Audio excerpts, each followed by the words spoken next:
I grew up in Brantford, the riding of Brant. It's been 35, 40 years since I lived there. But if I did, I would be voting for Larry Brock. I have tremendous admiration for this since watching him operate in these committee hearings the other day, just absolutely exposing this fraudulent non-investigation by the RCMP into the SNC Lavalin case. I know we're going back a ways, but they're just getting around to it. And it's get the popcorn. It's entertaining to watch. Tom Korski, managing editor, Blacklocks reporter, is here. Blacklocks.ca, blacklocks.ca. Hey, Tom, how are you? I'm well, thank you, Richard. What do you think of this Larry Brock? He's great, doing a great job. Well, former Crown prosecutor, those skills come in handy. I have to tell you, especially in the minority parliament, MPs who do their jobs in committee are some of the best friends that taxpayers have.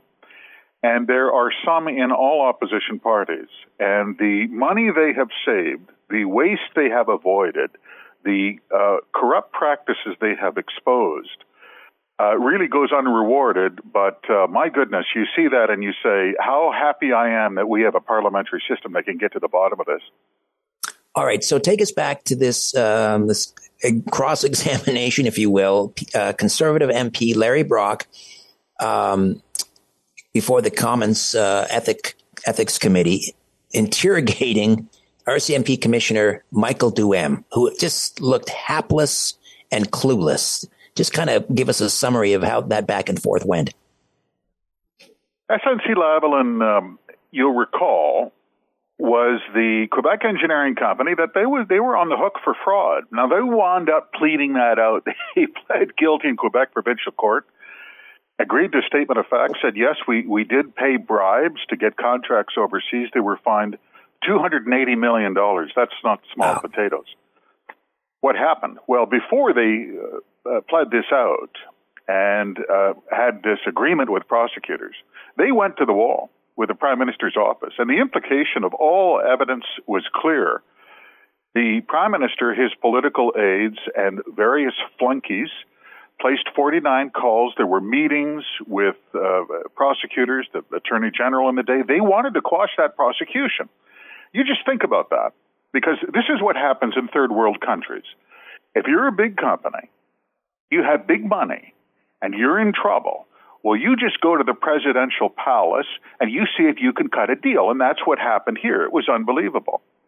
Well, the RCMP never charged the Prime Minister or anybody with obstruction of justice, and no one could really figure out why. And so they were asked, the commissioner was asked, and as you mentioned, it was not a successful appearance. Why did it take them so long, first of all, to get the commissioner in the hot seat and put that question directly to them? Did you bother to interview the Prime Minister? Oh, there was a heavy pushback by government caucus members. As you can imagine, they have voted against this, and indeed, in the day, they had a majority in Parliament. It was their only majority, and they voted to block every possible investigation of Lavalin. They always said jobs. This was a disaster for the Prime Minister's office. It cost him his chief of staff. It cost him his chief clerk of the main secretary to cabinet. Cost him the president of the Treasury Board. Of course, the Attorney General famously resigned. And there was never any conclusion to it in terms of, well, what are the repercussions when you get caught? You mentioned MP Brock. Question the commissioner of the RCMP.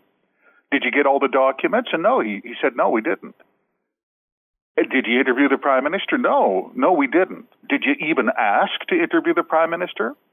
And the commissioner said, no, we didn't do that either. Holy smokes. The commissioner, my favorite quote is, he says, well, there could be a lot of material out there that we don't even know about in terms of documents.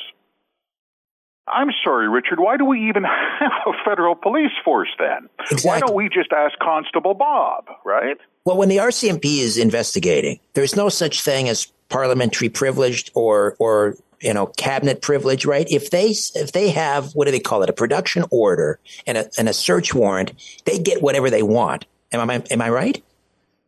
Of course, absolutely. And they said, well, we didn't see, and this is the important part. They said, well, we didn't see there was enough evidence even to ask. And so the obvious question was, well, one of the few questions that didn't come up in the committee was, okay, well, you guys didn't go to law school. How often do you ask for a search warrant and the judge says, I don't think you've quite got it here, Constable Mike. I don't think you're going to get that order.